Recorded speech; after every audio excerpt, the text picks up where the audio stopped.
Hey everyone, hope you're doing great. Welcome back to my channel. In today's video, we'll dive into what if Deku beat Bakugo from the start. Smash that subscribe button, and be sure to peek at the description below.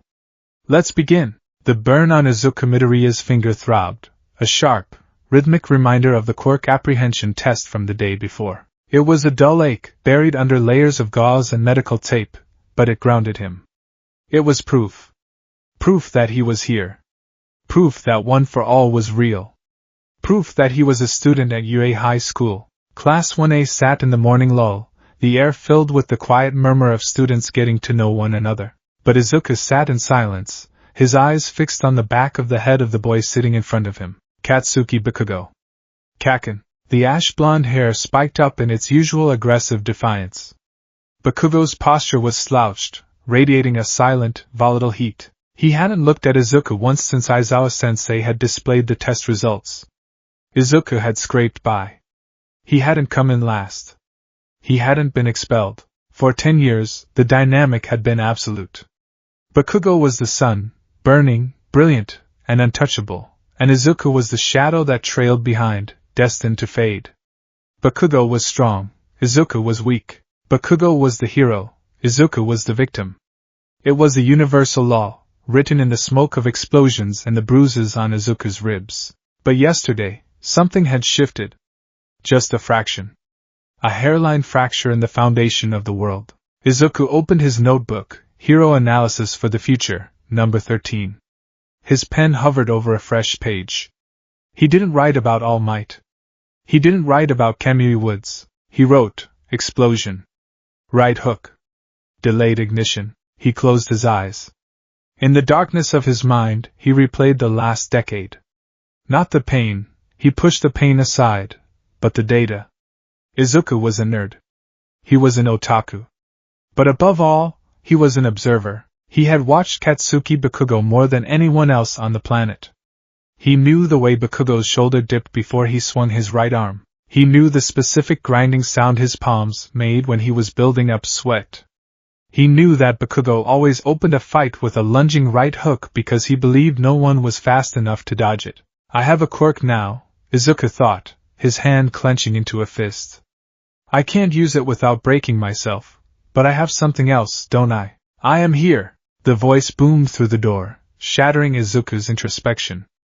The door slid open with dramatic flair, and a towering figure in the silver-aged costume marched in, cape flowing as if caught in a localized gale. Coming through the door like a hero, the class erupted. The tension in the room evaporated, replaced by the sheer, electric hype of teenage hero fans meeting their god. It's All Might! Kaminari gasped. He's really a teacher. That's a silver-age costume, Ajui noted, so retro. Izuku felt his heart hammer against his ribs. All Might. The man who had entrusted him with this power. The man who was watching him. I have to prove I'm worthy, Izuku thought. I can't just break my bones again. I have to show him I can think. Welcome to the most important class you'll have. All Might announced, marching to the podium. Foundational Hero Studies. Today, we're jumping right into the deep end. He held up a card with the word battle emblazoned on it. Combat training. Bakugo's voice cut through the noise. It was the first time he'd spoken all morning. The hunger in his tone was palpable. He wasn't looking at the teacher.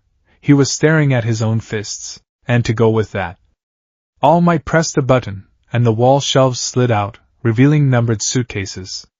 Costumes made based on your quirk registrations and requests. The cheer that went up was deafening. Izuku looked at case number 18.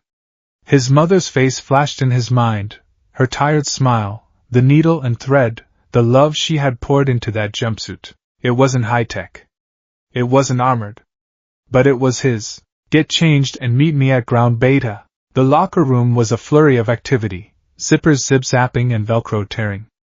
Izuku pulled on his green jumpsuit. It was snug, perhaps a little too simple compared to Ida's armored plating or Oyama's shining cape, but pulling up the respirator mask felt like stepping into a new skin. He caught Bakugo staring at him from across the room. Bakugo was shirtless, strapping heavy, grenade-shaped gauntlets onto his forearms. The blonde's eyes narrowed into slits of red malice. He didn't say a word. He didn't scream Deku. He just stared, looking at Izuku as if he were a bug that had somehow learned to stand on two legs. Izuku didn't look away. For the first time in years he didn't flinch. He just zipped up his gloves. I'm not a corkless pebble anymore, Kaken. Ground Beta was a sprawling urban mock-up, a labyrinth of concrete and steel. The class gathered in a dark observation room before heading to the entrance. All Might stood before them, a titan of charisma, explaining the rules. The situation is this. The villains have hidden a nuclear weapon somewhere in the hideout. The heroes must try to dispose of it. The heroes need to catch the villains or retrieve the weapon within the time limit. The villains need to protect the weapon or catch the heroes. Teams will be determined by lots. All Might declared, holding up a yellow box. Izuku swallowed hard. Please don't let me be paired against Team A. All Might announced. Izuku Midoriya and Achiko Uraraka. Izuku let out a breath he didn't know he was holding. He looked at Uraraka, the nice girl who had saved him from tripping at the entrance exam. She beamed at him, pumping a fist in her oversized, space-themed suit. Let's do our best, Deku-kun, and their opponents. All Might reached into the box. The world seemed to slow down. The universe had a cruel sense of humor. Izuku knew that. He prepared himself. Team D. All Might pulled the ball. Katsuki Bakugo and Tenya Ida. Silence. It felt like the air had been sucked out of the sector. Izuku froze. Slowly, mechanically, he turned his head. Bakugo was already looking at him. A grin stretched across his face, not a smile of joy, but the baring of teeth by a predator that had just been locked in a cage with its prey. He slammed his fist into his palm, a small explosion popping with a sound like a gunshot. Destiny, huh? Bakugo whispered, though in the quiet, it carried like a shout. Team A will be the heroes. Team D will be the villains. All Might boomed, though his smile seemed a fraction tighter than usual. He knew the history. He knew the bullying. Everyone else, head to the monitoring room. As the class filed out, leaving the four combatants alone at the entrance of the building, the weight of the situation crashed down on Izuku. He wasn't fighting a random student. He was fighting his tormentor. Midoriya-kun? Uraraka's voice was soft, laced with concern. Izuku blinked, snapping back to reality. The villains had already gone inside to set up. They had 5 minutes. Are you okay? She asked. You're sweating buckets. And you're trembling. Izuku looked at his hands. They were shaking. Not from fear, exactly. It was adrenaline. It was the terrifying realization that the safety net was gone. I'm okay, Uraraka-san, Izuku said, his voice trembling slightly. He took a deep breath, forcing the air into his diaphragm. It's just, we're up against Kaken. And Ida-kun. Bakugo-kun is really scary, Uraraka admitted, glancing at the dark windows of the concrete building. But we have a plan, right? We just need the weapon. No, Izuku said. The word came out sharper than he intended. Uraraka blinked. Huh! Izuku turned to her. His green eyes, usually wide and soft, were narrowed, focused. The muttering started, low and rapid. Kaken isn't going to care about the weapon. He isn't going to care about the time limit. He has too much pride. To him, I'm an anomaly. I'm a glitch in his reality. He needs to crush me to prove that the world still makes sense. He's going to come for me. Immediately. He'll leave Ida with the weapon and hunt me down. So, we avoid him? Uraraka suggested. We can't, Izuku said, shaking his head. He's fast. And in these narrow corridors, his explosions are devastating. If we run, he'll just blow the walls down to find us. And if he finds us both, he'll blast us both. We can't fight him 2-on-2. Ida is too fast, and Kaken has too much firepower. Izuku looked down at the floor plan All Might had provided. His mind was racing, gears turning at a velocity that made his head spin. He visualized Bakugo. 10 years of beatings. 10 years of watching. Right hook. Overconfident. He leads with his right. Uraraka-san, Izuku said, looking up. I need you to go alone. What? She looked shocked. But, I'm going to draw his fire, Izuku explained, his voice gaining a strange, sterile steadiness. I'm going to stay on the lower floors. He'll smell me out.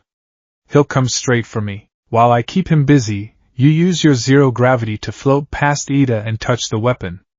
Ida is serious and follows rules. He'll stay in the weapon room to guard it. It'll be one-on-one for both of us. But... Uraraka looked at him, worry etched on her round face. Can you beat him? He's really strong. Izuku touched the mask of his costume. I don't know if I can beat him, Izuku lied.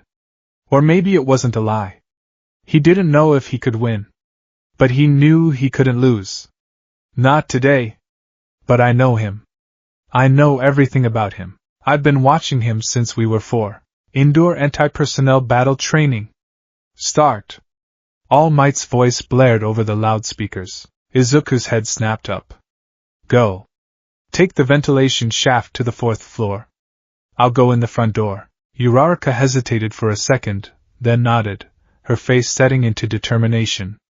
Good luck, Deku-kun. She ran toward the side access. Izuku stood alone before the gaping maw of the front entrance. He stepped inside. The building was dim, lit only by flickering industrial lights. The smell of dust and stagnant air was heavy. Izuku walked softly, his red boots making no sound on the concrete. He didn't activate one for all. He couldn't. Not yet. If he used it, he would break his arm, and against Bakugo, a broken arm was a death sentence. He had to rely on the variable. The variable, Izuku thought, is that Kaken thinks I'm nothing. He moved through the first hallway.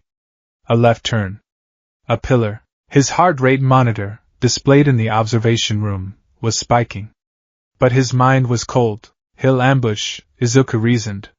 He won't wait in a room. He wants to surprise me. He wants to scare me. He'll pick a corner. Izuku approached a T-junction. The shadows stretched long. He slowed his breathing. If I were Kaken, I'd be right. There. Movement. A blur of black and orange launching from around the corner. DKU. The scream was primal, a release of pent-up confusion and rage. Bakugo flew out of the blind spot, his face contorted in a snarl. He was airborne, propelled by a small explosion from his left hand, his right arm cocked back for a devastating swing. Time seemed to fracture. In the past, Izuku would have flinched. He would have thrown his arms up to protect his face.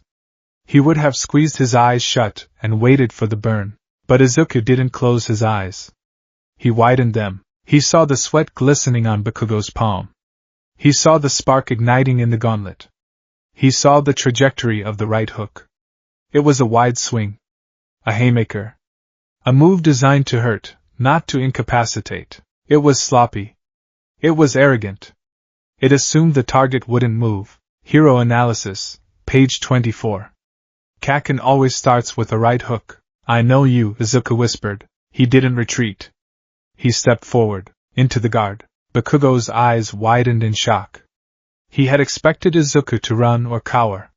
He hadn't expected the nerd to step into his personal space. As Bakugo's right arm swung around, aiming for where Izuku's head had been a split second ago, Izuku ducked under the arc. The explosion detonated harmlessly above his left shoulder, the heat singing his costume, the shockwave ruffling his hair. But Izuku was already moving. He reached up with both hands. His left hand grabbed the fabric of Bakugo's costume near the tricep. His right hand clamped onto Bakugo's wrist, right over the grenade gauntlet. Capture tape? No. Not yet. Izuku planted his feet. He twisted his hips. He channeled the feeling of one for all, not into a punch, but into his legs, just a glimmer. A 1% static hum to reinforce his stance. What the? Bakugo gasped. Suinage! Izuku grunted. Using Bakugo's own forward momentum against him, Izuku hauled on the arm, turning his back to Bakugo and levering the explosive boy over his shoulder. The world flipped upside down for Katsuki Bakugo. For the first time in his life, he wasn't the one doing the slamming. He was the one being slammed. Wham! The impact was sickeningly loud. Izuku drove Bakugo into the concrete floor, the air vacating Bakugo's lungs in a strangled wheeze. The concrete cracked, spiderweb fractures spreading from where Bakugo's back made contact. Izuku didn't stop. He didn't celebrate. He knew Bakugo. Pain didn't stop him, it only made him madder. Izuku maintained his grip on the wrist, twisting it to a painful angle to prevent Bakugo from pointing his palm. He pinned Bakugo's other arm with his knee. You! Bakugo coughed, his eyes blown wide, staring up at the ceiling, then snapping to Izuku's face. The red irises were trembling. You read my moves? Izuku looked down. The green cowl cast a shadow over his eyes. You usually lead with a right hook, Kaken, Izuku said, his voice quiet, devoid of the stutter that usually plagued him. You telegraph it by dipping your shoulder, and you overcommit because you think I'm too scared to step in. Shut up! Bakugo roared. An explosion popped from Bakugo's free hand, the one pinned under Izuku's knee. The blast knocked Izuku's leg aside, freeing Bakugo. Izuku leaped back, creating distance as Bakugo scrambled to his feet. The classroom observation room must have been silent, Izuku thought distantly. But here, the air was screaming. Bakugo stood hunched over, breathing hard. There was dust on his face. He looked at his hands, then at Izuku. The confusion was gone, replaced by a pure, white-hot hatred. You've been hiding it, Bakugo hissed. Smoke curled from his palms. You've been laughing at me. All this time? You were laughing at me? I wasn't hiding anything. Izuku shouted back, falling into a defensive stance he'd practiced in his room 1,000 times. I didn't have a quirk, Kaken. But I have one now. And even without it, did you really think I learned nothing watching you for 10 years? Did you think I was just a pebble on the side of the road? You are a pebble! Bakugo screamed. He launched himself forward again. This time, he didn't swing wide. He used his explosions to strafe, zigzagging left and right in midair, a dizzying display of mobility. He's adjusting, Izuku analyzed, his eyes darting back and forth. He's using the blast to change trajectory. He's going to blindside me. Bakugo vanished into a cloud of smoke he created with a floor blast, reappearing on Izuku's left flank. Die! Bakugo thrust his palm forward for a point-blank blast to the ribs. Izuku didn't have time to dodge. One for all. Full cowling. No, I can't do that. Just the arm. Just for a second. Izuku didn't punch Bakugo. He punched the air between them. He snapped his left arm out, flickering with red veins of power for a microsecond. The pressure wave from the smash collided with Bakugo's explosion as it ignited. Boom! The combined force blew them both backward. Izuku tumbled, his boots skidding on the linoleum, but he caught himself. Bakugo hit the wall, sliding down, looking stunned. The explosion had been smothered by the wind pressure, blowing the fire back into Bakugo's face. Uraraka-san, what's your status? Izuku tapped his earpiece, his eyes never leaving Bakugo. I am on the 4th floor. Uraraka's voice crackled, sounding breathless. I heard a huge crash. Are you okay? I'm engaging the target, Izuku said. Keep going. Don't stop. He looked at Bakugo, who was wiping soot from his face. The look in Bakugo's eyes had changed. It wasn't just anger anymore. It was fear. Not fear of injury, but fear of the unknown. The paradigm was shifting. The weakling was fighting back. Come on, Kaken, Izuku said, raising his fists, wrapping the capture tape around his knuckles. I'm not going to be your punching bag anymore. I'm the Deku who always does his best. Bakugo let out a low growl, a sound vibrating deep in his chest. He stood up straight, his hands trembling. He reached for the pin on his gauntlet. You think you're better than me? Bakugo whispered, his voice dangerously low. You think you can just look down on me? I'll show you. I'll turn you to ash. Young Bakugo, don't. All Might's voice cut through the speakers, urgent and panicked. That attack, if you use those gauntlets indoors, you'll kill him. Bakugo ignored the speaker. His eyes were locked on Izuku. He won't die if he dodges. He pulled the pin. The world went white. A torrent of fire, a concentrated blast of pure destruction, erupted from the gauntlet, consuming the hallway. It was an inferno that melted the linoleum and shattered the windows. Izuku saw it coming. The build-up. The click of the pin. He's insane. But Izuku was calculating. The blast was linear. It traveled in a straight line. Up. Izuku channeled one for all into his legs again. Smash! He leaped. Not backward but straight up, punching his fingers into the soft, cheap concrete of the ceiling. The blast roared beneath him, a river of heat that singed his boots. The building shook. The structural integrity groaned. As the fire dissipated, revealing a blackened, smoking corridor, Bakugo stood panting, grinning maniacally through the smoke. Gotcha. He looked down. The hallway was empty. What? Bakugo blinked. Above you, a voice whispered. Bakugo looked up just in time to see Izuku dropping from the hole he'd punched in the ceiling tiles. Izuku was falling, gravity accelerating him. He wasn't using a quirk. He was using physics. He spun in the air, his leg coming down like an axe. Heel drop. Bakugo tried to raise his arms, but he was too slow, exhausted by the recoil of the gauntlet. Izuku's heel slammed into Bakugo's shoulder, driving him to his knees. Gah! Izuku landed in a crouch. He didn't give Bakugo time to breathe. He surged forward, tackling Bakugo to the ground. This wasn't a hero fight anymore. It was a brawl. Bakugo thrashed, trying to ignite an explosion, but Izuku grabbed the gauntlets, forcing Bakugo's hands into the floor. Let go of me, you nerd! Bakugo screamed, spitting saliva. No! Izuku yelled back, his face inches from Bakugo's. You always start big. You always try to win with one hit. You never look at your opponent. You just look at your own victory. Izuku headbutted him. Crack. It hurt. It hurt like hell. But it stunned Bakugo. While Bakugo was dazed, eyes swimming, Izuku unspooled the capture tape. He wrapped it around Bakugo's right leg. Then the left. I am a hero. Izuku grunted, securing the tape around Bakugo's wrists. Bakugo struggled, a weak explosion popping against the floor, but the tape was designed for this. It tightened. Capture complete, the loudspeaker crackled. All Might's voice was silent for a long moment. Bakugo has been captured, All Might said, sounding stunned.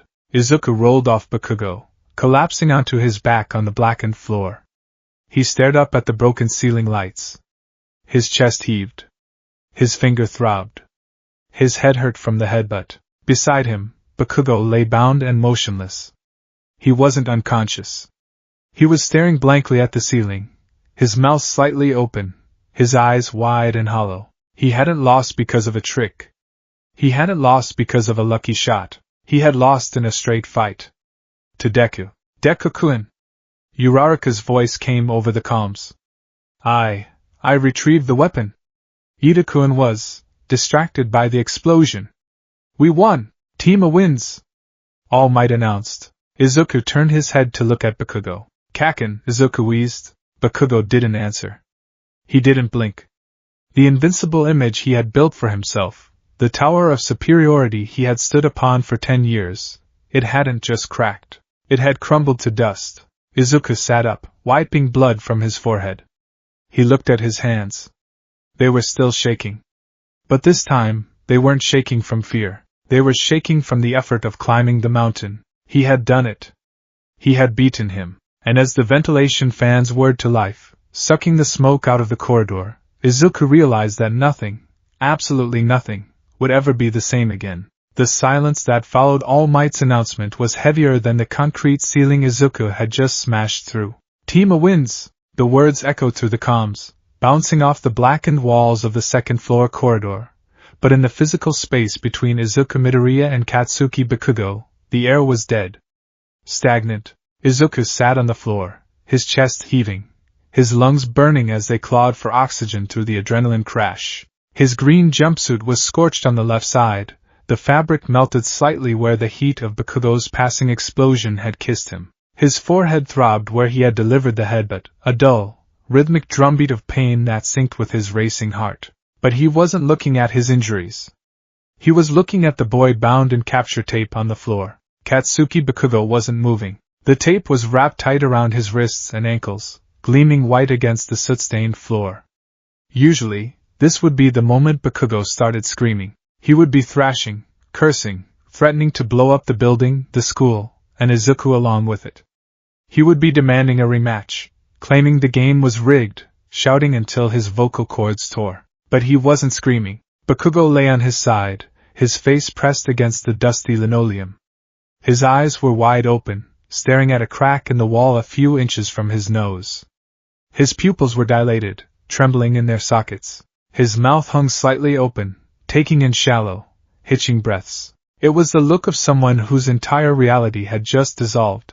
"Kaken," Izuku whispered, his voice raspy. He reached a hand out, then pulled it back. What could he possibly say? "Good game? Are you okay?" Anything he said now would be interpreted as pity. And to Katsuki Bakugo, pity was worse than death. "Midoriya-kun!" The sound of footsteps thundering down the hall broke the spell. Uraraka came skidding around the corner, her face flushed, her helmet tucked under her arm. Behind her, moving with stiff, mechanical precision despite the situation, was Ida. "Deku-kun! We did it!" Uraraka cheered, though her voice faltered as she took in the scene. She saw the scorched walls, the hole in the ceiling, the sheer violence of the aftermath. "Oh my God, are you okay?" Ida adjusted his glasses, staring down at his captured teammate. "The structural damage. This was incredibly reckless, Bakugo-kun." "Midoriya-kun, I had to," Izuku managed to say, pushing himself up to a sitting position. He winced as his bruised ribs protested. He wouldn't have stopped. "I had to end it fast." Ida knelt beside Bakugo. "Bakugo-kun? The match is over. I will assist in removing the restraints once we are clear." Bakugo didn't acknowledge Ida.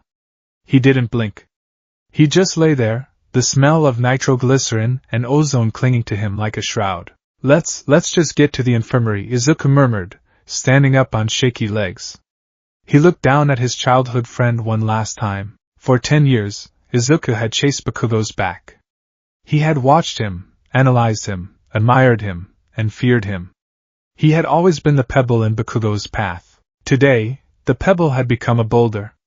And Bakugo had crashed right into it. The observation room was quiet as the 4 students walked in. Usually, after a match, there would be chatter. There would be excitement. But as the door slid open, 20 pairs of eyes locked onto them. The gaze of Class 1A was heavy, a mixture of awe, confusion, and a little bit of fear. Izuku walked in first, limping slightly. Uraraka was beside him, looking proud but anxious. Ida walked stiffly, clearly upset about his failure to protect the weapon. And trailing behind them, head down, hands in his pockets, was Bakugo. He had ripped the tape off silently back in the ruins. He hadn't said a word on the walk back. He walked to the back of the room and leaned against the wall, sliding down until he was sitting on the floor, his knees pulled up, his eyes shadowed by his bangs. "Well?" All Might's voice boomed, though it lacked a fraction of his usual gusto. He stood at the front of the room, looking between the students.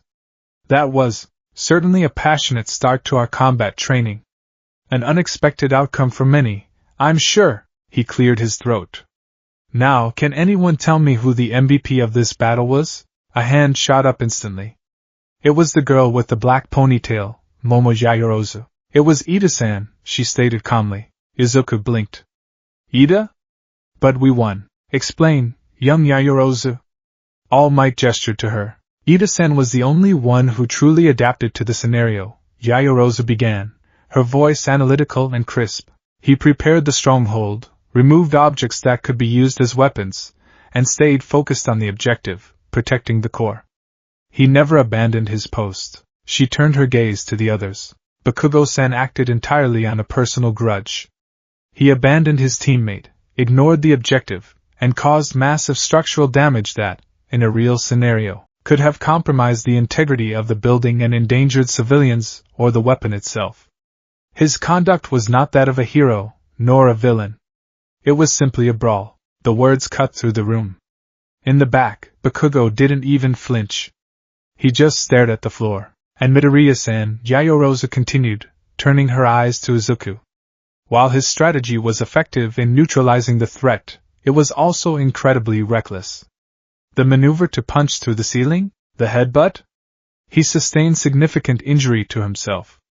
A hero who incapacitates himself in the first 5 minutes cannot save anyone else later. Furthermore, He baited Bakugo-sen into using a lethal attack indoors. While he dodged it, the risk was astronomical. She took a breath. Uraraka-san let her guard down in the middle of the battle and relied entirely on Midoriya-san's diversion. Therefore, Ida-san, who made the fewest mistakes, is the MVP. Silence reigned again. WL, All Might stammered slightly, sweating. Young Ida also could have been more proactive, but yes. Correct. We must always think of the collateral damage. He gave a thumbs up, but his eyes drifted to Izuku. Izuku looked down at his hands. She's right, he thought. I won the fight, but I barely survived. If Kaken had been thinking straight, if he hadn't been so angry. However, All Might added, his voice dropping an octave, becoming more serious. There is one thing young Yaoyorozu missed. The element of intelligence gathering. The class looked at the teacher. Young Midoriya, All Might said. You predicted young Bakugo's opening move, didn't you? Yes, sir, Izuku said quietly. And you knew he would fire that large blast, so you prepared an escape route vertically? Yes, sir, All Might nodded. Raw power is important. But knowing your opponent, understanding their habits, their psychology, and their weaknesses, is what allows a hero to overcome a stronger villain. Midoriya won this battle before the first punch was thrown because he was prepared. Bakugo lost because he underestimated his opponent. Let that be a lesson to you all. Whoa, Kirishima whispered to Kaminari. So Midoriya is like a combat genius? He took down Bakugo, Kaminari whispered back, eyes wide. That guy looks like a monster, and Midoriya just judo flipped him. Did you see that punch? Siro added. He broke the air pressure. What kind of quirk is that? The whispers swirled around the room. Izuku felt his face heat up. For the first time, they weren't whispering about him being quirkless. They weren't whispering about him being weak. They were whispering about his strength. But Izuku couldn't enjoy it. He kept glancing at the back of the room. Bakugo hadn't moved. He was staring at his hands, the hands that created explosions, the hands that were supposed to be the best. He was trembling. The rest of the class took their turns. Izuku watched with intense focus, his notebook out, scribbling furiously despite his aching fingers. He needed to distract himself. He needed to normalize this. He watched Todoroki freeze the entire building in an instant, immobilizing Siro and Ojiro without taking a single step. Incredible, Izuku wrote. Instant activation. Massive area of effect. No telegraphing. How do you fight that? He compared it to his fight with Bakugo. If he had fought Todoroki, his knowledge of right hooks wouldn't have mattered. He would have been frozen instantly. I'm still far behind, Izuku realized. I beat Kaken because I knew him. But I don't know Todoroki. I don't know these other students. I can't get arrogant. One for all, I can barely use 5% without feeling like my bones are grinding together. I have so much work to do, but the difference was, now he believed he could do the work. Before today, the mountain seemed unclimbable. Now, he had taken the first step. He had cleared the first hurdle. The view from here was terrifying, but it was real. The sun was setting, casting long, orange shadows across the UA campus. The debriefing was over. The students were changing back into their uniforms in the locker room. The atmosphere in the boys' locker room was subdued. Usually, after a physical education class, there was snapping of towels and loud joking. But the presence of Katsuki Bakugo sucked the oxygen out of the room. Bakugo stood by his locker, buttoning his shirt. He did it slowly, methodically. He didn't look left or right. Hey, Bakugo, Kirishima ventured, trying to break the tension. That was a crazy fight, man. You've got some serious power. If you hadn't, shut up, Bakugo said. It wasn't a scream. It was a flat, dull command. Kirishima blinked, backing off. Right. Sorry. Izuku was on the other side of the room, tying his tie. He could feel Bakugo's presence like a gravity well. He knew he had to say something. They couldn't just leave it like this. Izuku finished dressing and walked over. The other boys, Mineta, Tokoemi, Sato, stopped what they were doing to watch. Kaken, Izuku said. Bakugo froze. His hand hovered over the strap of his bag. Izuku started. He took a breath. I'm not going to apologize for winning. Bakugo's shoulders tensed. For years, you told me I was nothing, Izuku continued, his voice gaining strength. You told me to give up. You told me I couldn't be a hero. And I believed you. I almost gave up so many times because I thought you were right. Izuku clenched his fists at his sides. But you were wrong, Kaken. I am here. I'm going to be a hero. And I'm going to keep getting stronger. So, you better watch out. It was a declaration of war. A reversal of the roles. For 10 years, Bakugo had been the one threatening Izuku. Now, Izuku was the one setting the terms. Bakugo stood there for a long moment. Then, he slammed his locker door shut. The sound rang out like a gunshot. He turned around. His eyes were red-rimmed. He looked exhausted, hollowed out. He looked at Izuku, really looked at him, scanning him from his messy green hair to his red shoes. You!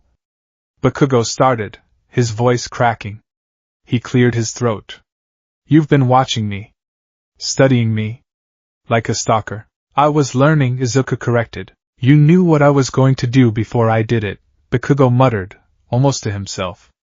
You made me look like an idiot. In front of All Might. In front of everyone. You made yourself look like that, Izuku said softly. Because you underestimated me. Bakugo's face twisted. A flash of the old anger appeared, but it was fragile, brittle. Don't get cocky, Deku. You won one fight. You used a cheap trick. You threw me, and I captured you, Izuku reminded him. Bakugo flinched. The memory of the tape tightening around his wrists was clearly burned into his mind. It won't happen again, Bakugo hissed. He stepped forward, getting into Izuku's personal space. But unlike the morning, he didn't shove him. He didn't spark his palms. He just glared. I'm going to surpass All Might. To do that, I have to be the best. That means I have to crush you. I have to crush that half-and-half bastard. I have to crush everyone. Then do it, Izuku said, meeting his gaze. Catch me if you can. Bakugo stared at him for a second longer, as if searching for the terrified little boy he used to know.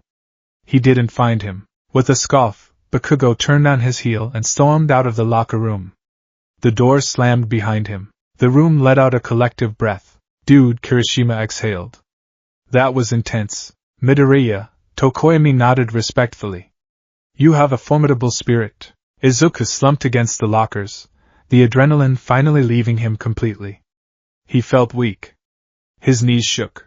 I think I'm going to throw up, Izuku groaned. I'll help you to the trash can.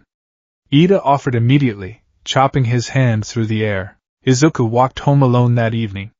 The sky was a deep, bruised purple. The streetlights were flickering on. His body ached.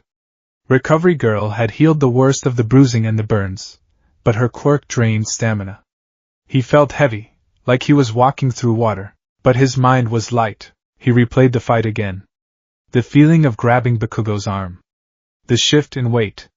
The moment of impact. I can do this, he thought. I really can do this. He took his phone out. He had a message from his mom. I made Katsudan. Come home soon, Izuku. He smiled. He was about to put the phone away when he felt a presence behind him. Young Midoriya. Izuku jumped, spinning around. All Might stood there, leaning out from an alleyway in his skinny, true form. He was wearing a baggy yellow suit that hung off his skeletal frame. Blood trickled from the corner of his mouth. All Might! Izuku gasped. You shouldn't be out here like that. Someone might see. It's fine, it's fine. All Might waved him off, coughing slightly. I wanted to speak with you. About today. Izuku straightened up. Did I do okay? I know I was reckless. Yaoyorozu-san was right. I shouldn't have. You did splendidly, All Might interrupted, placing a large, bony hand on Izuku's shoulder. Izuku blinked, tears pricking the corners of his eyes. Really? You used your head, All Might said, his sunken blue eyes glowing with intensity. One for all is a power that requires the heart to drive it, but it needs the mind to guide it. Today, you showed that you have the mind of a tactician. You didn't try to overpower young Bakugo. You outmaneuvered him. All Might sighed, looking up at the darkening sky. But I worry about young Bakugo. Izuku looked down. Yeah, his pride is colossal, All Might said. And fragile. Breaking it today was necessary, perhaps. He needed to learn that he isn't invincible. But a break like that can either forge a man into steel or shatter him into glass. He won't shatter, Izuku said confidently. All Might looked at him. Oh, Kaken he's a jerk. He's aggressive. He's mean, Izuku admitted. But he's also the most determined person I know. He wants to win more than anything. He won't let this end him. He's going to come back stronger. He's going to try to kill me next time. Izuku smiled, a wry, tired smile. And that pushes me. If I stop running, he'll run me over. So I have to keep running faster. All Might stared at his successor. He saw the fire in the boy's eyes. It wasn't the desperate, sacrificial fire of the entrance exam. It was a steady, burning flame of confidence. He's growing, All Might thought. Faster than I expected. He isn't just inheriting my power. He's inheriting the burden of the top spot. Well said, All Might grinned, giving a thumbs up. Keep running, young Midoriya. Towards the future. Yes, sir. Meanwhile, in the Bakugo household, Katsuki sat at the kitchen table. His mother was yelling something about him not eating his vegetables. His father was quietly reading the paper. The TV was on in the background. Katsuki heard none of it. All he could hear was the sound of his own back hitting the concrete. Wham! All he could feel was the capture tape on his skin. He looked at his hand. He flexed his fingers. Explosion. That was his quirk. It was powerful. Everyone said so.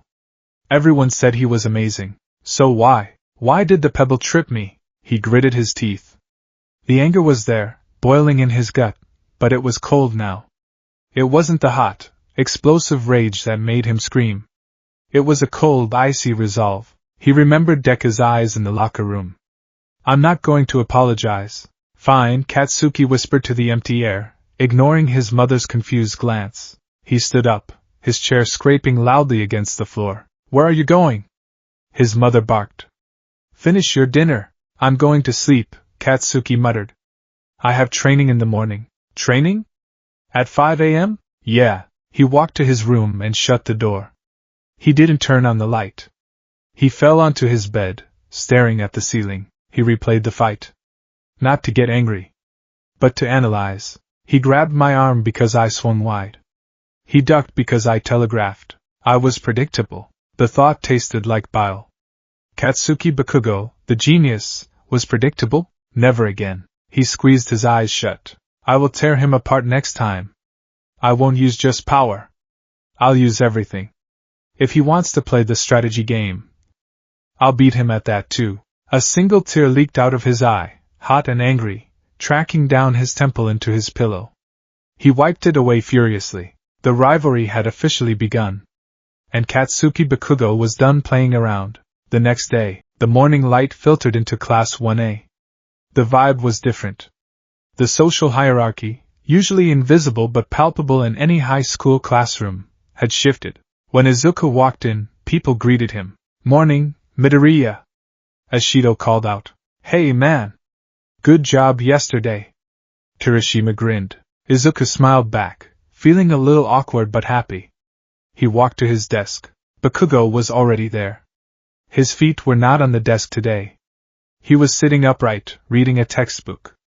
He didn't look up when Izuku sat down behind him. Morning, Kaken, Izuku said, testing the waters. Bakugo stiffened. For a second, Izuku thought he would explode. Shut up, Bakugo grumbled. But there was no venom in it. It was just dismissive. Don't talk to me unless you're ready to lose. Izuku smiled to himself. I'm not planning on losing, tch. Just then, the door opened, and Aizawa-sensei rolled in, looking like a yellow caterpillar in his sleeping bag. Morning, he droned, standing up and shedding the bag. Good work on yesterday's combat training. I saw the video feeds and went over the results. He held up a stack of papers. Bakugo. You're talented. But stop acting like a kid. If you let your emotions dictate your fights, you'll die before you hit 20. The class held its breath. Bakugo didn't yell. He didn't argue. Understood, Bakugo said tightly. Aizawa raised an eyebrow, clearly surprised by the lack of pushback. Good. He turned to Izuku. Midoriya. You broke your finger again at the end there? Or just sprained it? Just a sprain, sir, Izuku said. I managed to disperse the impact. Better, Aizawa muttered. But don't think a sacrificial win is a sustainable strategy. Work on it. Yes, sir, now Aizawa said, his eyes gleaming with sadistic glee. Sorry to spring this on you so suddenly, but we have another special task today. The class tensed. Another test? You need to pick a class president. The tension broke. A normal school activity. Hands shot up everywhere. Me. Pick me. I want to be leader. Kirishima yelled. My cape is perfect for leadership. Aoyama sparkled. I want to make the skirts shorter. Mineta drooled and was ignored. Quiet down. Ida boomed, standing up. Leading the many is a task of heavy responsibility. It is not a job for those who just want to do it. It requires the trust of those around you. If we want to be democratic, we should settle this by a vote, but we haven't known each other for that long. As Yui pointed out, everyone will just vote for themselves. That is precisely why whoever receives multiple votes will be the truly trusted person. Ida argued. Is that acceptable, sensei? I don't care, just do it before homeroom ends, Aizawa said, zipping himself back into his sleeping bag. The voting began. Izuku stared at the slip of paper. Class president. He looked at Ida. Ida was the one who organized everyone.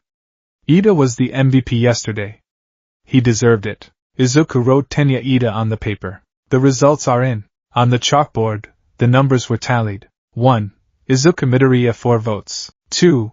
Momo Yayorozu 2 votes. Everyone else had 1 or 0. Eh?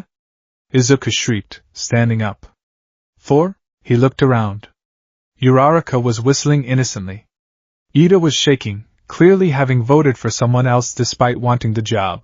I voted for you. Uraraka beamed. You were so cool yesterday, Deku-kun.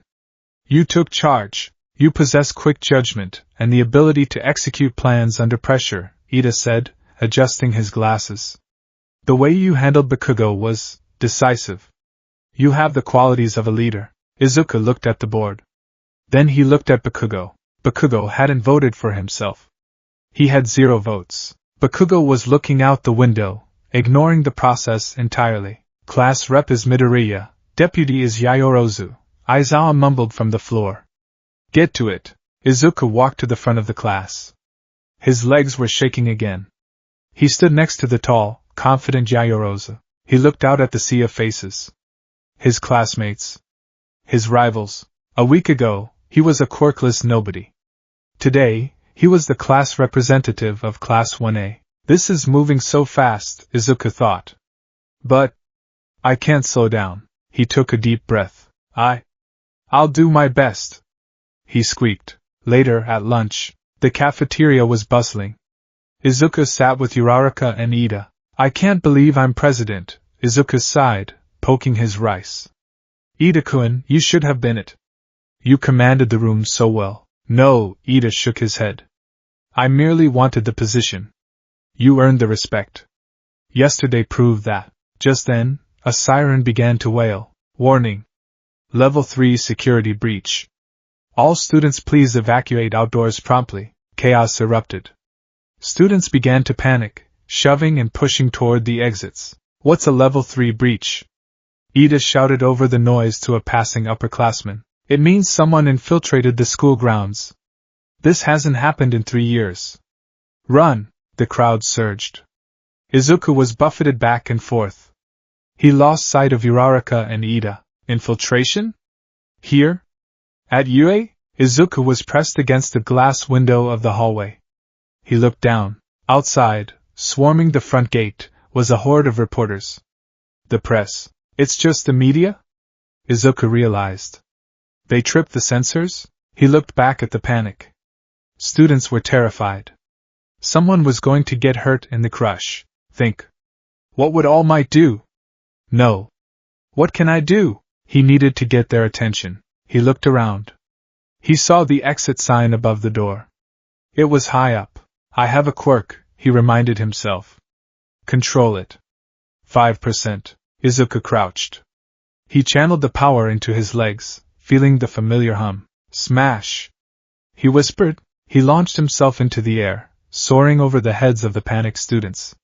He grabbed the pipe running along the ceiling and swung himself onto the top of the door frame. Everyone! Stop! His voice, amplified by his diaphragm training, boomed over the crowd. The students froze, looking up. It's just the press! Izuku shouted, pointing out the window. There are no villains! It's just reporters! You're students of UA. Behave like it! The panic evaporated instantly. The students looked out the windows, saw the cameras, and sighed in relief. The crushing stopped. Order returned. In the crowd, Yaoyorozu looked up at Izuku, impressed. Further back, stuck against the wall, Bakugo watched Izuku clinging to the pipe, commanding the room. TCH, Bakugo clicked his tongue. Show off. But he didn't look away. The aftermath. The teachers managed to disperse the press. It turned out the barrier had been decayed. A ominous sign. Back in the classroom, Izuku stood at the podium. Izuku started. About the class president thing. Go ahead, President. Kirishima cheered. That was manly as hell in the cafeteria. You stopped the stampede. Indeed, Yaoyorozu nodded. I was going to suggest Ida-san take over, as I voted for him, but after seeing Midoriya-san's quick thinking, I believe he is the correct choice. Izuku blushed. Thanks. He looked at Ida. Ida gave him a sharp nod of approval. Izuku looked at Bakugo. Bakugo was leaning back in his chair. He met Izuku's eyes. For a second, the air crackled. I'm not going to let you stay ahead, Bakugo's eyes seemed to say. I'm not going to let you catch up, Izuku's eyes replied. The bell rang. All right, Aizawa said. Get your costumes. We're going for rescue training today. At a facility off campus. Where? Ajri asked. The unforeseen simulation joint, Aizawa replied. The USJ. Izuku felt a chill run down his spine. It wasn't fear, exactly. It was a premonition. He looked at his hand. The scar from the battle trial was faint but there. Whatever comes next, Izuku thought, clenching his fist. I'm ready. The class of 1A boarded the bus. Izuku sat near the front. Bakugo sat near the back. The gap between them had never been smaller, yet the rivalry had never been fiercer. And unbeknownst to them, in the shadows of the USJ, a man with hands covering his face was waiting. Soon, Shigaraki Tamura whispered, scratching his neck. We killed the symbol of peace. And whoever gets in our way. The bus engine roared to life. The wheels turned toward the chaos. The air in the nurse's office smelled of antiseptic and lemon-scented floor wax. It was a sterile, comforting smell, the scent of safety. But for Izuku Midoriya, sitting on the edge of the high hospital bed, the safety felt fragile. Recovery girl, Shizenji-san, finished applying the final strip of tape to his finger. She clicked her tongue, a sound of disapproval that seemed to vibrate through the quiet room. You are reckless, Sonny, she scolded, though her eyes were kind. Using a quirk you can't control to punch through a ceiling? Headbutting a boy with a skull as thick as that one? You're lucky you only have a sprain and a mild concussion. I know, Izuku murmured, flexing his hand. The throb was gone, replaced by the heavy lethargy that came after her healing kiss. But I had to win. I couldn't let him beat me. Not again. Recovery girl sighed, hopping down from her stool. Winning is fine. But dying to win makes you a martyr, not a hero. Remember that. She waddled over to the other bed, the one separated by a pale blue curtain. And you, she said, her voice softening slightly. Physically, you're fine. Just some bruising on your back and wrists. The wind was knocked out of you, nothing more. There was no response from behind the curtain. Izuku froze. He knew who was back there. He had known the moment he walked in. The silence radiating from that side of the room was heavy, dense, and suffocating. You can go, Bakugo, Recovery Girl said, pulling the curtain back. Katsuki Bakugo sat on the edge of the bed. He was still in his black tank top, the grenade gauntlets removed and sitting on the floor like discarded toys. He was staring at his knees. His posture, usually so aggressive, shoulders hunched, spine curved like a coiled spring, was just slumped. He looked smaller. Kaken? Izuku whispered. Bakugo didn't flinch. He didn't look up. His eyes, usually sharp red daggers, were unfocused, staring into a middle distance that Izuku couldn't see. Slowly, mechanically, Bakugo slid off the bed. He grabbed his school uniform shirt from the chair and pulled it on. He didn't button it properly. He missed a button, leaving the collar askew. This was the boy who obsessed over being perfect, the boy who polished his shoes until they shone. He picked up his bag. He walked past Izuku. For a heartbeat, Izuku thought Bakugo would stop. He braced himself for a shove, a curse, an explosion. He braced himself for something, but Bakugo just walked. The air shifted as he passed, carrying the faint, lingering scent of burnt sugar and sweat. He opened the door and stepped out into the hallway, the door clicking shut with a soft finality. He hasn't said a word since they brought him in, Recovery Girl noted, adjusting her visor. Shock, most likely. Pride is a delicate thing, Midoriya. When it breaks, it can be sharper than glass. Izuku stared at the closed door. I didn't want to break him, Izuku said softly. I just wanted him to see me. Oh, he sees you now, the old nurse said, turning back to her desk. The question is, what does he see? The walk back to the classroom felt like a journey through a different dimension. The corridors of UA High were the same, wide, pristine, filled with the golden light of the afternoon sun, but Izuku felt different walking them. For 10 years Izuku had walked with his head down. He had walked quickly, trying to make himself small, trying to be invisible so the predators wouldn't notice him. Today, he walked with his head up. He passed a group of support course students. They didn't look at him with pity. They didn't look at him at all. He was just another student, just another hero in training. When he reached the towering door of Class 1A, he hesitated. His hand hovered over the handle. Inside, he could hear the murmur of voices. They saw everything, Izuku thought. They saw me fight. They saw me win. He pushed the door open. The conversation in the room cut off instantly. 20 faces turned toward him. Midoriya! Eijiro Kirishima was the first to move. The redhead surged from his seat, a wide, jagged grin on his face. He slapped Izuku on the back, nearly sending the exhausted boy stumbling. That was manly as hell, dude. You took those hits and kept coming. And that throw? Judo, right? Where'd you learn that? Self-study, Izuku stammered, his old nervous habits flaring up under the sudden attention. And videos online. You were amazing, Ribbit, Tsuyu Ajui said, watching him with large, observant eyes. You beat Bakugo. He seemed really strong, but you handled him. It was a tactical victory, Momo Yayorosa added, walking over. She held a notebook. I still stand by my assessment that it was reckless, Midoriya-san. But your analysis of his movements was impeccable. You predicted the trajectory of his blasts perfectly. Izuku blushed, scratching the back of his head. I'd been watching him for a long time. Kaken he's always been amazing. So I had to study him to even stand a chance. You call that amazing? The voice was cold. Shoto Todoroki sat at his desk in the back, his chin resting on his hand. His heterochromatic eyes bored into Izuku. He was wild, Todoroki said flatly. He had power, but no control. You dismantled him because he was fighting with his ego, and you were fighting with your brain, Izuku swallowed. To be praised by the recommended student, it was surreal. Where is Bakugo, anyway? Kaminari asked, looking around. Did he go home? The class looked at the empty desk in front of Izuku's. It felt like a crater. He left early, Izuku said.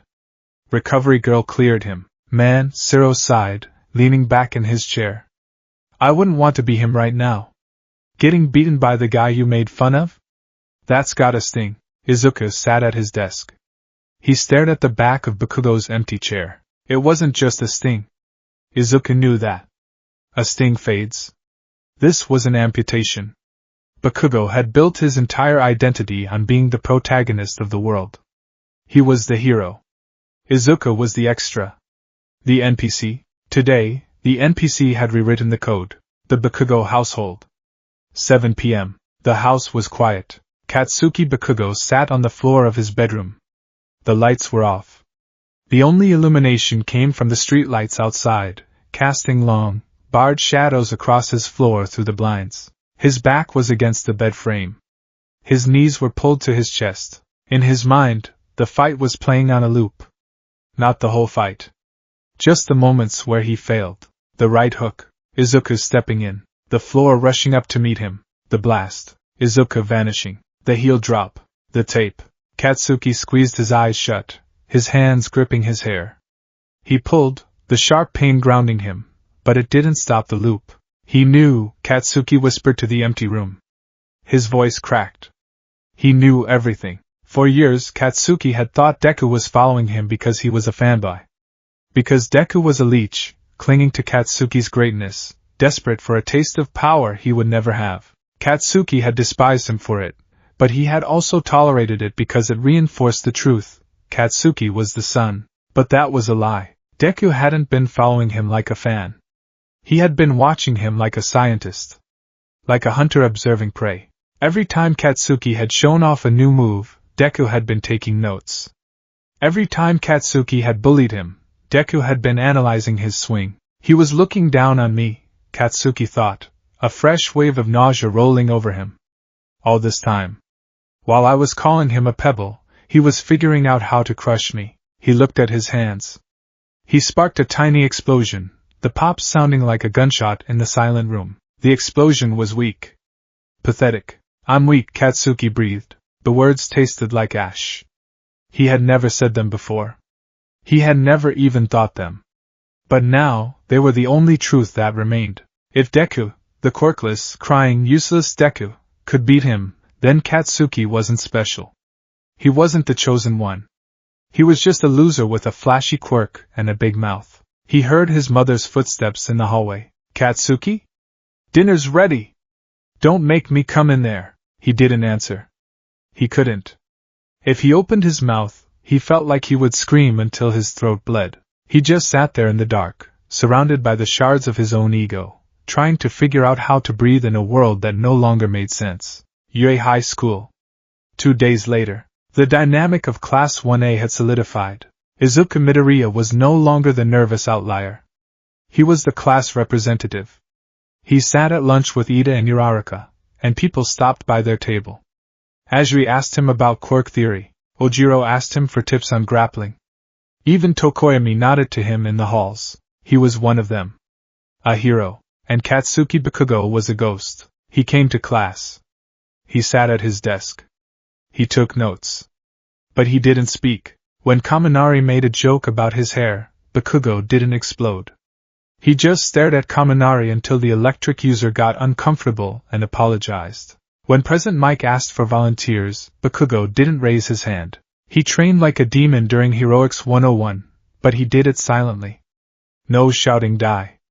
No flashy, unnecessary explosions. He was efficient, brutal, and utterly joyless. It was terrifying. He's scaring me, Uraraka whispered to Izuku during lunch on Thursday. She gestured with her chopsticks toward the table in the corner where Bakugo sat alone, eating spicy curry with mechanical precision. It's like, he's a robot. He's thinking, Izuku said, watching Bakugo. He's recalibrating. Recalibrating? Ida asked. He is not a machine, Midoriya-kun. To himself, he is, Izuku murmured. He's realized his software was flawed. Now he's trying to rewrite it. But I don't know what the new version is going to look like. Midoriya, my boy. All Might appeared at the end of the table, holding a bento box that looked comically small in his massive hands. Do you have a moment? I'd like to discuss. Lunch matters. Izuku stood up, wiping his mouth. Sure, All Might. He followed the giant hero out of the cafeteria and into a secluded hallway. As soon as they were alone, All Might deflated, poofing into his skeletal form with a cough of blood. Sorry to pull you away, Toshinori Yagi wheezed, wiping his mouth. But I've been meaning to ask you something since the battle trial. About the 5%? Izuku asked. I've been practicing control, but it's still hard to. No, not about the power, All Might interrupted gently. He leaned against the wall, his sunken eyes serious. About the strategy. Izuku blinked. I watched the tapes again, All Might said. The way you fought young Bakugo. It wasn't just reaction. You moved before he moved. You knew his counters to your counters. He looked at Izuku intensely. Midoriya, how deep does your analysis go? Izuku looked at his red shoes. I don't have a quirk, All Might. Or I didn't. All I had was my obsession. I wanted to be a hero so bad that I studied everything. Every hero. Every villain. And, especially Kaken. He looked up, his eyes clear. I knew his timing. I knew his breathing patterns. I knew that when he gets angry, he swings wider. I knew that he favors his right side because his right gauntlet is slightly heavier, and he likes the momentum. All Might stared. He had chosen a successor because of his heart, his self-sacrificial spirit. He hadn't realized he had also chosen a tactical savant. It wasn't just watching, Izuku continued. It was survival. If I didn't know when he was going to explode, I would have gotten hurt a lot worse growing up. I learned him so I could survive him, and in the battle trial, I just used that survival instinct to win. All Might felt a chill. The boy spoke of trauma so casually, framing it as a training montage. You turned your fear into a weapon, All Might said softly. That is impressive. And a little terrifying. I have to be terrifying, Izuku said, clenching his fist. If I'm going to fill your shoes, I can't just be strong. You're the symbol of peace because you're invincible. I'm not invincible, so I have to be smarter. All Might placed a hand on Izuku's shoulder. It was heavy and warm. You are doing well, Izuku. Better than I could have hoped. But remember, young Bakugo is your classmate now, not your bully. Don't let the past dictate the future. Rivals can push each other up, or they can drag each other down. I know, Izuku nodded. I'm waiting for him. Waiting? He won't stay quiet forever, Izuku said, looking back toward the cafeteria. He's building up pressure. Eventually, he's going to blow. Friday afternoon. After school, the classroom was empty. The golden hour light bathed the desks in amber. Izuku was packing his bag. He was the last one left, or so he thought. He had stayed behind to erase the chalkboard for the cleaning duty rotation. He finished wiping away the English equations and turned around. Katsuki Bakugo was standing in the doorway. Izuku froze. The eraser dropped from his hand, clattering loudly on the floor. Bakugo wasn't in his uniform. He was in his gym clothes, sweating heavily. He had clearly been running. Or training. Or destroying something. He walked into the room. He didn't stomp. He just walked. He stopped 3 feet from Izuku. The silence stretched, taut as a piano wire. You think you're better than me, Bakugo said. His voice was hoarse. It wasn't a question. No, Izuku answered immediately. I think I beat you. Bakugo's eye twitched. That's the same thing. It's not, Izuku stepped forward. He was terrified, his heart hammering against his ribs, but he didn't back down. I beat you on Tuesday. That doesn't mean I'm better than you forever. It means on that day, in that fight, I was better. Bakugo stared at him. The red eyes were searching, scanning Izuku's face for any sign of mockery. What are you? Bakugo asked. The question was so quiet it was almost a whisper. You were a pebble. You were nothing. You didn't have a quirk. Now, you have this? You have that strength? And you can read me like a book? He took a shaky breath. Did you look down on me? Did you laugh at me every time I called you Deku? Thinking I know how to beat him? I never laughed at you, Izuku said fiercely. I admired you. I admired how strong you were. I admired how confident you were. I watched you because I wanted to be like you, Kaken. I wanted to win like you. Izuku's voice echoed in the empty room. But you were a jerk, Izuku added, his voice dropping. You were cruel. And you were so full of yourself that you stopped looking at the world. You only looked at yourself. Bakugo flinched as if slapped. I won because I looked at you, Izuku said. And you didn't look at me. Bakugo looked down at his hands. He clenched them into fists, his knuckles turning white. I'm not going to lose again, Bakugo said. The words were low, vibrating with a dark intensity. I don't care about your quirk. I don't care how long you watched me. I'm going to tear it all down. He looked up. The fire was back in his eyes. But it wasn't the wild, chaotic wildfire of before. It was a blue flame. Focused. Hotter. I'm going to analyze you, Bakugo hissed. I'm going to watch you. I'm going to figure out every tick, every habit, every weakness you have. And then I'm going to crush you. Not because I hate you, but because I have to be number one. And you're in my way. Izuku felt a shiver run through him. This was what he had wanted. This was acknowledgement. I'm your rival now, Izuku said, a small smile touching his lips. Catch up, Kaken, Bakugo scoffed. A harsh, jagged sound. Don't tell me what to do, nerd. He turned and walked out. He didn't slam the door. Izuku stood alone in the classroom. He let out a long breath, slumping against the chalkboard. He's back, Izuku whispered. And he's going to be a nightmare. He picked up his bag and walked out into the sunset. He felt lighter than he had in years. The dynamic had shifted. The glass ceiling was broken. Now, the sky was the limit. The next week. Tuesday.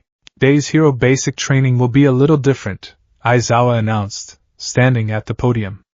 It will be a 3-instructor session. Myself, All Might, and one other. Whoa, 3? Zero asked. Is it special? Aizawa held up a card. Rescue, disasters, shipwrecks, and everything in between, Aizawa droned. It's rescue training, the class cheered. Rescue was the essence of heroism for many of them. Wear your costumes, Aizawa instructed. And get to the bus. We're going off campus. The bus ride. The bus to the USJ was lively. Izuku sat near the front, next to Azui and Kirishima. Bakugo sat near the back, looking out the window, his earbuds in. He was ignoring everyone, but his eyes were scanning the passing scenery with intense focus. Midoriya-chan, Azui said, placing a finger on her chin. I usually say what's on my mind. Oh? What is it, Azui-san? Call me Tsuyu. Alright, Tsuyu-chan. Your quirk is a lot like All Might's, she said bluntly. The bus went silent.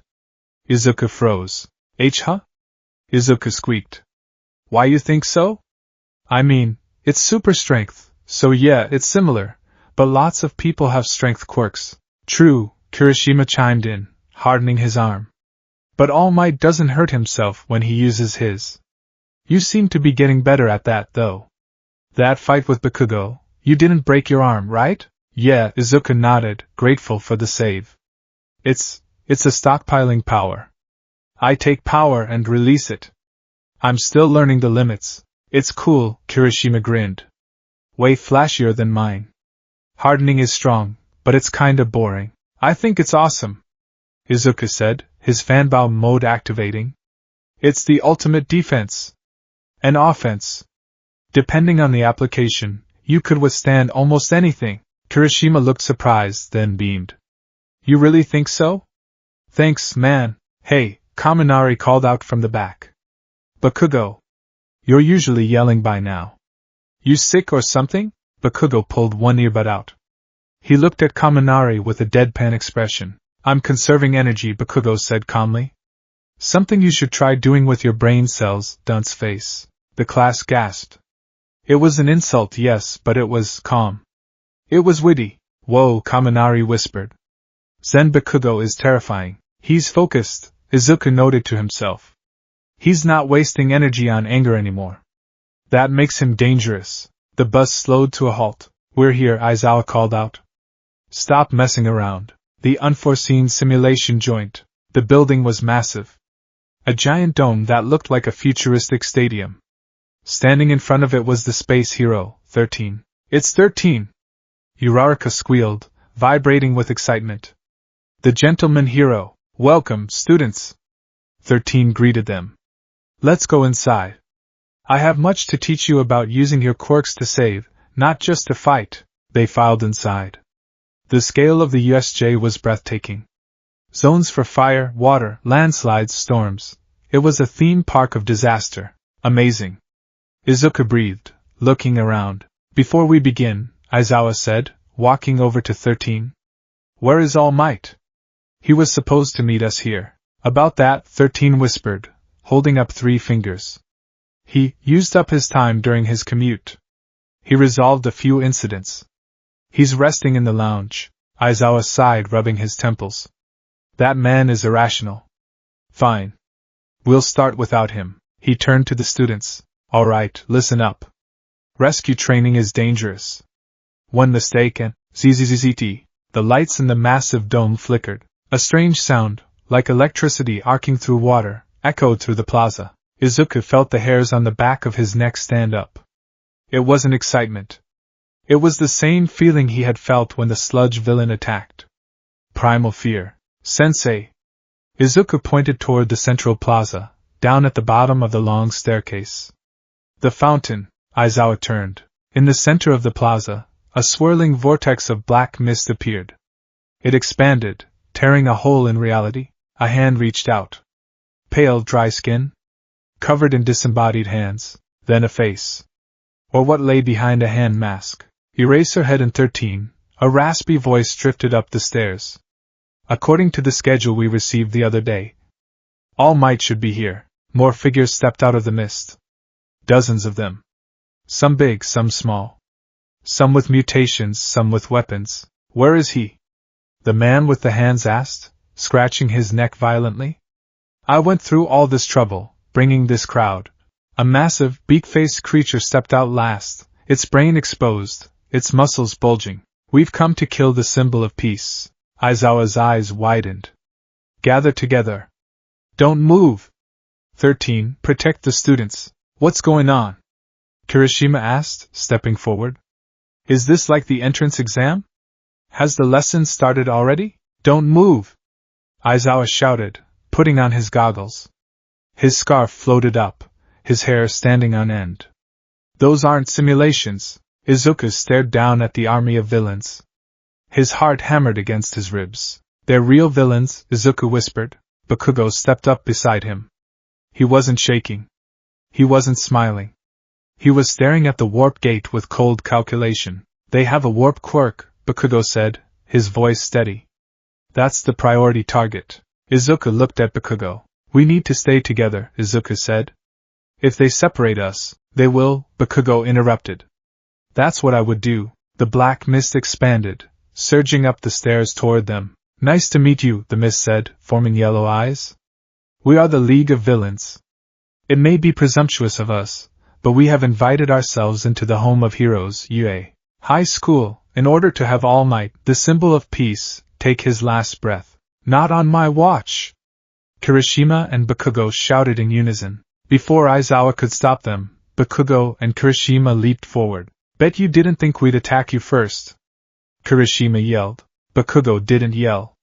He just aimed his gauntlet and fired a precise, concentrated blast at the metal brace hidden within the mist. Boom! But the mist just swirled. That was dangerous, the mist said calmly. But begone. The mist enveloped them. Izuku! Uraraka screamed. Izuku reached out, trying to grab Uraraka's hand, but the world dissolved into darkness. The class was scattered. The test was over. The war had begun. The week following the battle trial felt less like a continuation of the school year and more like the settling of dust after a landslide. The topography of Class 1A had changed. The peaks and valleys of social standing, usually established over months of posturing and cliques, had been violently rearranged in a single 15-minute combat session. Izuku Midoriya adjusted his tie in the reflection of the classroom door. It was Friday morning. 3 days since the Battle of the Titans, as Kaminari had dubbed it. 3 days since Izuku had slammed the explosive prodigy into the concrete and walked away the victor. He took a deep breath. In the past, walking into a classroom was an exercise in anxiety management. He would hunch his shoulders, grip his backpack straps, and pray to remain invisible. He would scan the room for Bakugo's mood like a sailor watching for storm clouds. Today, Izuku squared his shoulders. He didn't check the weather. He slid the door open. Midoriya! Good morning. Morning, Prez. Did you finish the English homework? The participial phrases were brutal. Izuku smiled, a genuine, easy expression that didn't hide behind a stutter. Morning, everyone. Yeah, Ashido-san, I finished it. If you need help, I can show you the notes I took during Mike-sensei's lecture. You're a lifesaver, Midoriya. Mina Ashido beamed, waving her notebook. Izuku walked to his desk. As he passed, students didn't look away. They looked at him. It wasn't the pitying gaze he was used to from Aldera Junior High, nor was it the mockery. It was respect. It was the kind of magnetic gravity that usually surrounded people like Bakugo used to be. He sat down. The desk in front of him was occupied. Katsuki Bakugo was there, staring intently at a textbook on advanced thermodynamics. He didn't turn around.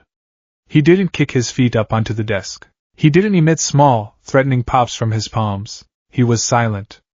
A statue carved from nitroglycerin and resentment. Bakugo-chan seems really focused lately, Karo, Tsuyu Ajiri noted, leaning over from her desk nearby. He's studying, Izuku said quietly, pulling out his own books. He realized that raw power isn't the only metric. It's kinda creepy, Mineta whispered, shivering.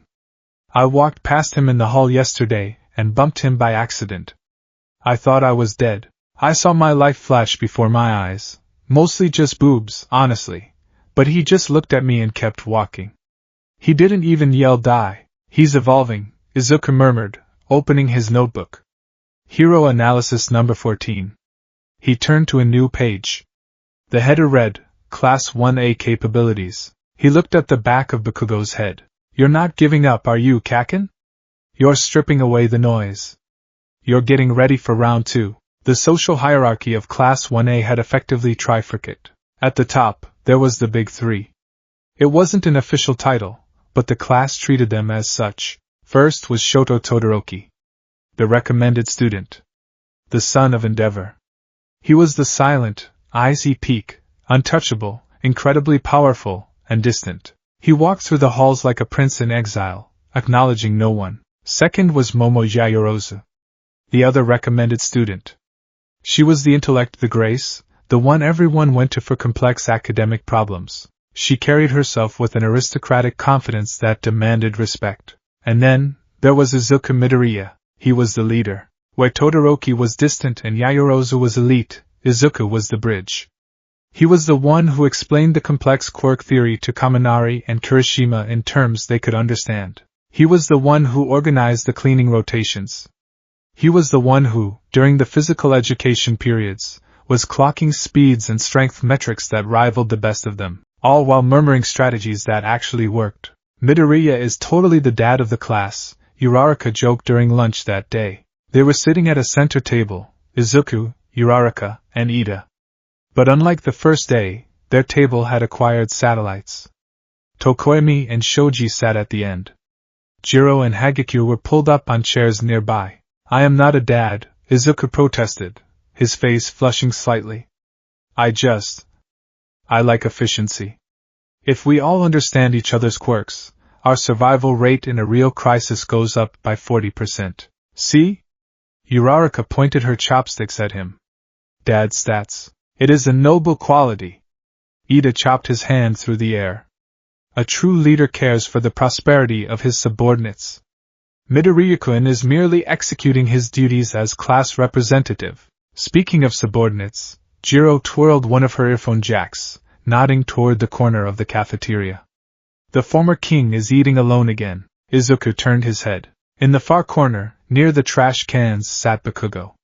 He was eating quickly, his eyes darting across a notebook of his own. Kirishima had tried to sit with him earlier, but Bakugo had said something short and sharp, and Kirishima had retreated, though not discouraged. He's not a king anymore, Izuku said softly. He's a ronin, a masterless samurai? Tokoemi mused. Fitting. He wanders the path of solitude. He's isolating himself on purpose, Izuku explained, turning back to his Katsudan. He thinks his friends were just lackeys who slowed him down. He thinks relying on others makes you weak. He's trying to prove that he can stand alone against the world. Is that true? Uraraka asked worriedly. That sounds lonely. It is, Izuku agreed. But until he realizes that he needs allies, he won't change. I can't force him. If I try to help him now, he'll just see it as me looking down on him. Man, Sato sighed, sitting down with a tray of beef stew.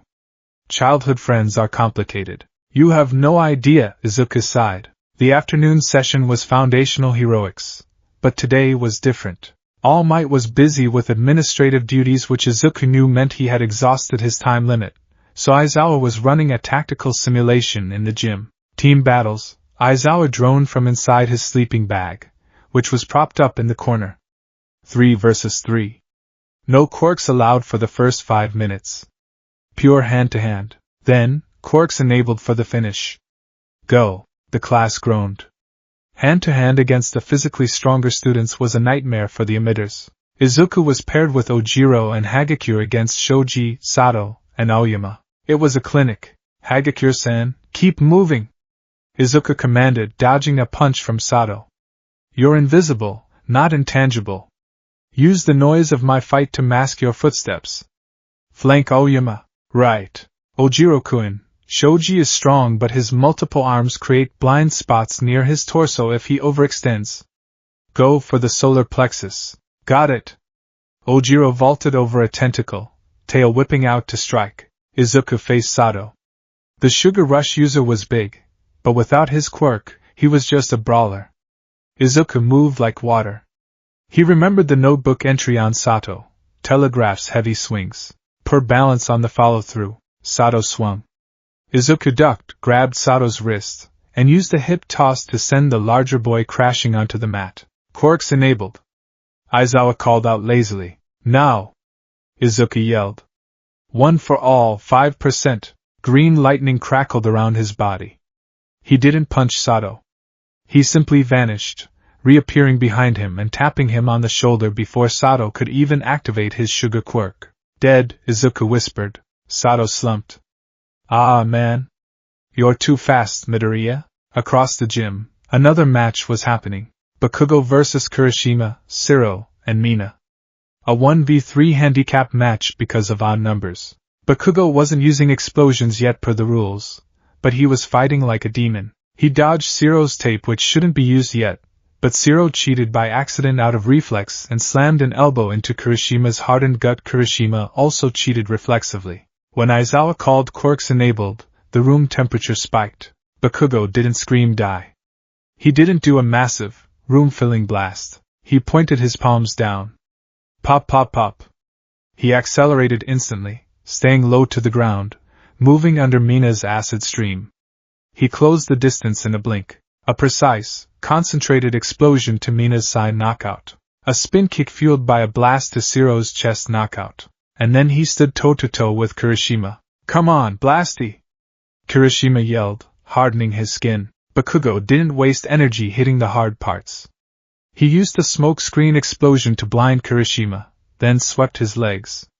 As Kirishima fell, Bakugo placed a palm inches from Kirishima's face. Boom, Bakugo said flatly. He didn't fire. He just signaled the kill. Winner, Bakugo, Aizawa called out. Bakugo stood up, wiping sweat from his brow. He looked across the gym. Izuku was looking back. They held the gaze for a long, silent second.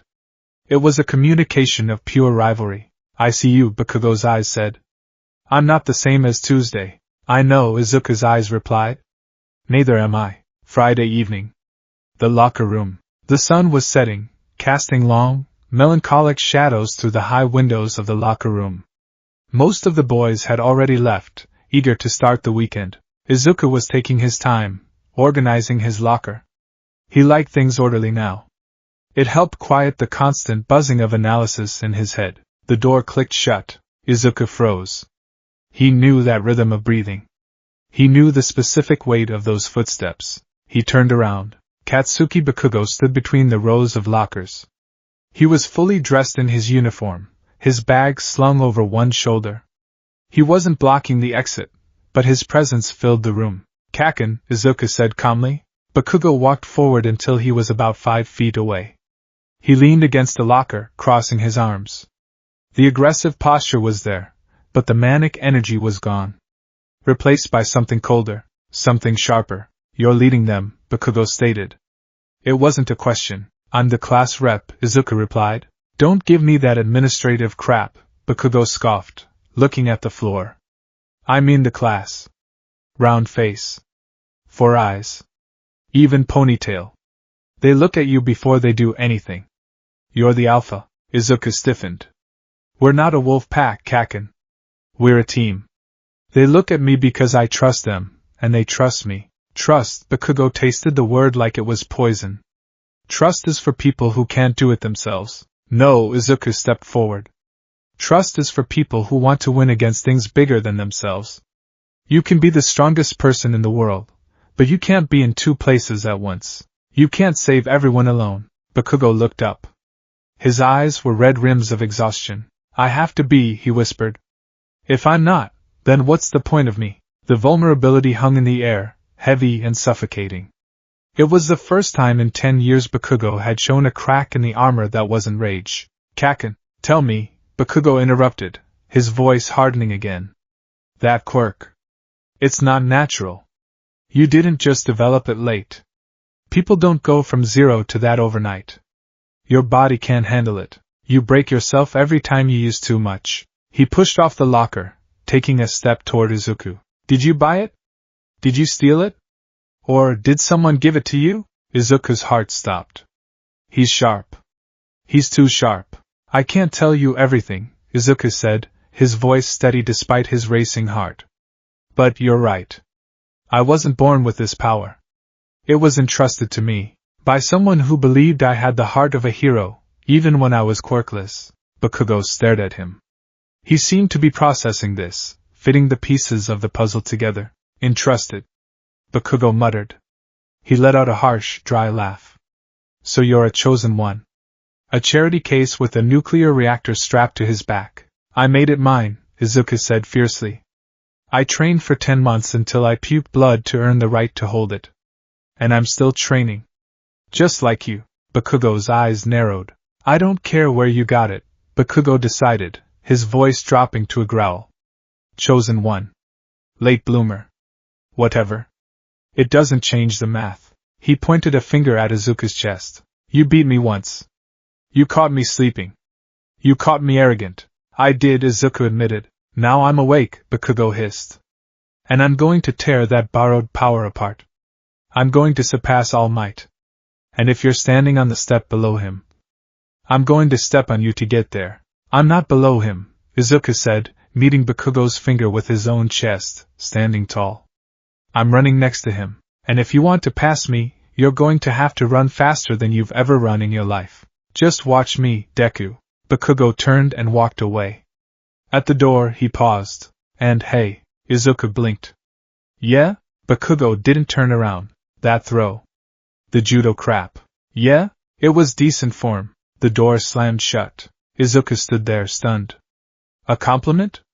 From Bakugo? No, not a compliment. An acknowledgement. Izuku slumped against the locker, sliding down until he hit the floor. He let out a long, shaky breath. He's back, Izuku whispered to the empty room. And he's terrified. Izuku smiled, a fierce, determined grin. Good. Tuesday morning. The bus. The morning of the rescue training trip was bright and clear. The sky was a piercing blue, innocent and vast. Class 1A stood waiting for the bus. The chatter was excited. Rescue training. Ashido cheered. I wonder if I can melt debris? I hope there's water, Ajiri croaked. Get in line. Ida blew a whistle, chopping his hands. Form 2 lines by student number. Efficient boarding is the hallmark of a pro hero. Ida, you're the only one wearing the uniform perfectly, Kaminari laughed. Izuku stood at the front of the line, checking names on a clipboard. He looked like a general inspecting his troops. Everyone's here, Izuku said. He looked at Aizawa. We're ready to board, sensei. Aizawa peered out from his capture scarf. You're actually organized. It's unnerving. Usually, it takes 10 minutes to get you brats seated. We're efficient, Izuku smiled. They boarded the bus. It was an open layout commuter bus, which meant conversation flowed freely. Izuku sat near the front, next to Ajiri and Kirishima. Bakugo sat near the back, by the window, his earbuds in. He was looking out at the passing city, his face unreadable. So, Midoriya, Ajiri said, placing a finger on her chin. I've been thinking. Your quirk. Izuku stiffened. Why yeah? It's super strength, right? But it breaks your bones if you go too hard. It reminds me of All Might. The bus went quiet. I guess. Izuku laughed nervously, waving his hands. But All Might is invulnerable. I'm, definitely not.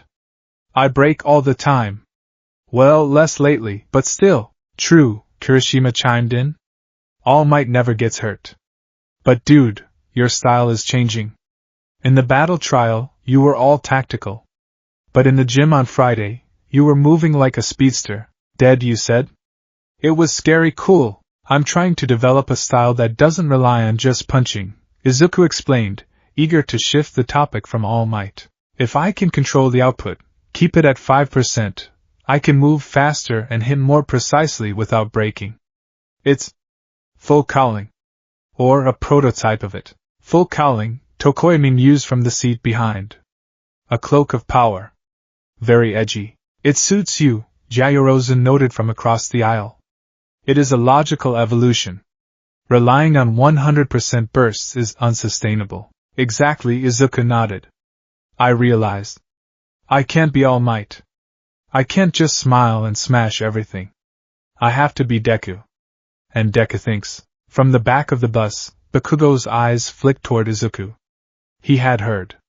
He pulled one earbud out slightly. Deku thinks, Bakugo's internal monologue echoed. That's the variable I missed. He's not trying to be the symbol of peace. He's trying to be the symbol of victory. Bakugo clenched his fist. I'm the symbol of victory. I'll show them. We're here, Aizawa announced. The bus slowed to a halt in front of a massive, dome-shaped building. The unforeseen simulation joint, Aizawa said. Or USJ. The students filed off the bus. The air was crisp. They looked up at the massive structure, awestruck. Standing at the entrance was the space hero, 13. Hello, everyone. I've been waiting for you, the class cheered. 13 was a favorite, but as Izuku stepped off the bus, he felt a strange prickle on the back of his neck. A sensation like static electricity. He looked around. The parking lot was empty. The trees rustled in the wind. Midoriya? Uraraka asked. What's wrong? I don't know, Izuku whispered, clutching the strap of his costume case. I just got a bad feeling. Probably just nerves. Ida assured him. This is a big facility. Yeah. Izuku nodded slowly. But his eyes narrowed. He scanned the perimeter. Always observe, he told himself. Always analyze. Nothing seemed out of place. But the silence felt heavy. Let's go inside, 13 beckoned. As the class walked toward the massive doors, Izuku fell into step beside Bakugo. Kaken, Izuku murmured. What? Bakugo didn't look at him. Stay sharp. Bakugo glanced at him then. He saw the seriousness in Izuku's green eyes. He didn't mock him. He didn't scoff. He just gave a barely perceptible nod. I'm always sharp, nerd. They walked through the doors together. Inside, the USJ was a marvel of engineering. A plaza, a shipwreck zone, a landslide zone, a fire zone. It was a playground for heroes. Amazing! Kirishima yelled. Wait, Aizawa said, his voice cutting through the excitement. He walked toward 13. Where's All Might? He was supposed to meet us here. He's running late, 13 whispered, holding up 3 fingers. He used up his time during the commute. Irrational, Aizawa sighed. Well, we can't help it. Let's begin. Just then, the lights in the massive dome flickered. Zzzt. A low hum vibrated through the floor. What was that? Kaminari asked. Izuku's eyes snapped to the central plaza. Down the long staircase, near the fountain, a black dot appeared in the air. It spiraled, expanding, tearing open like a wound in reality. Sensei! Izuku shouted, pointing. Down there! Aizawa turned. The purple mist swirled. A hand reached out. Then a face covered by a hand. Eraserhead, and 13, a scratchy voice drifted up the stairs. According to the schedule, All Might should be here. More figures stepped out. Dozens. Hundreds. A grotesque parade of villains. Where is he? The man with the hand mask asked. We went through all this trouble. Izuku felt the blood drain from his face. But his mind didn't freeze. It raced. Villains. Infiltration. Sensors disabled. They have a warper. They have numbers. Target, All Might. Those aren't simulations. Aizawa shouted, pulling his goggles down. Panic flared in the class. But Izuku stepped forward. Don't panic! Izuku yelled, his voice cracking with authority. Stay behind 13. Aizawa-sensei, can you erase the warper's quirk? I can't see his real body, Aizawa gritted out. I'm going down there. Bakugo, Kirishima, Todoroki. Izuku barked orders without thinking. Flank 13. Don't let anything get past us. Ida, try the emergency alarms. The class froze for a millisecond, stunned by the command, and then they moved. They didn't scatter in fear. They moved into formation, because the leader had spoken. Bakugo stepped up, sparks flying from his palms. He looked at the villains, then he looked at Izuku. Don't order me around, Bakugo growled. But he moved exactly where Izuku told him to. The hierarchy had shifted. And just in time, because the real war had just arrived.